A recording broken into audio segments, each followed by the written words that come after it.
Good morning, dears. I hope you remember the previous classes. We were discussing about the works of A.R. Desai and Marxian perspective. Let's proceed with the new session.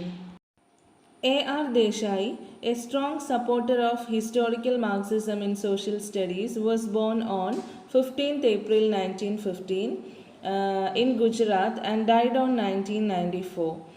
He was strongly inspired by the works of Marx and Engels, and he is regarded as one of the pioneers of introducing modern Marxian approach.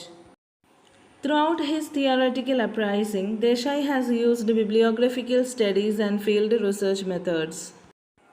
As he was the follower of Karl Marx, he has rejected the interpretation of tradition by referring religion, rituals, and festivals. And instead, he has stressed the importance of family, village, and other institutions. അതായത് കാൾമാർക്സിൻ്റെ ആശയങ്ങളെ പൂർണ്ണമായി പിന്തുടർന്ന A.R. Desai ഒരു നാടിനെ പരിചയപ്പെടുത്തുന്നതിൽ മതം, ആചാരം തുടങ്ങിയവയ്ക്ക് പങ്കില്ലെന്ന് പറയുന്നു. പകരം കുടുംബം, ഗ്രാമം, മറ്റ് സാമൂഹിക സ്ഥാപനങ്ങൾ തുടങ്ങിയവയ്ക്ക് അദ്ദേഹം പ്രാധാന്യം നൽകി.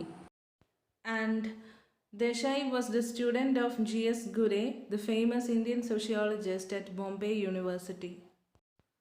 The basic difference between Desai and other Indian sociologists is that while other thinkers concentrated on micro-analysis, he has focused on macro studies like state, class, agrarian structure, nationalism, capitalism, peasant movements, etc.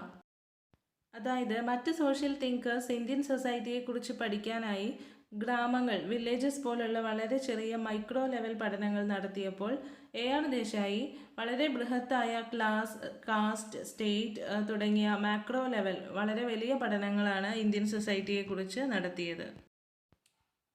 The social background in Indian nationalism, rural sociology in India, slums and urbanization in India, state and society in India, peasant struggle in India, rural India in transition, India's path of development. These are the major works given by A.R. Desai to the study of Indian society. Transformation of Indian society, background of Indian nationalism. ഇവ രണ്ടും അദ്ദേഹത്തിൻ്റെ പ്രശസ്തമായ പഠനങ്ങളാണ്. Modernisation, westernisation, urbanisation തുടങ്ങിയവ കൊണ്ടും British ഭരണം കൊണ്ടും Indian സൊസൈറ്റിയിൽ, കാർഷിക വ്യവസ്ഥയിൽ, വ്യവസായത്തിൽ, ഭരണ സംവിധാനത്തിൽ വന്ന മാറ്റങ്ങളെക്കുറിച്ച് ട്രാൻസ്ഫോർമേഷൻ ഓഫ് ഇന്ത്യൻ സൊസൈറ്റി പറയുന്നു.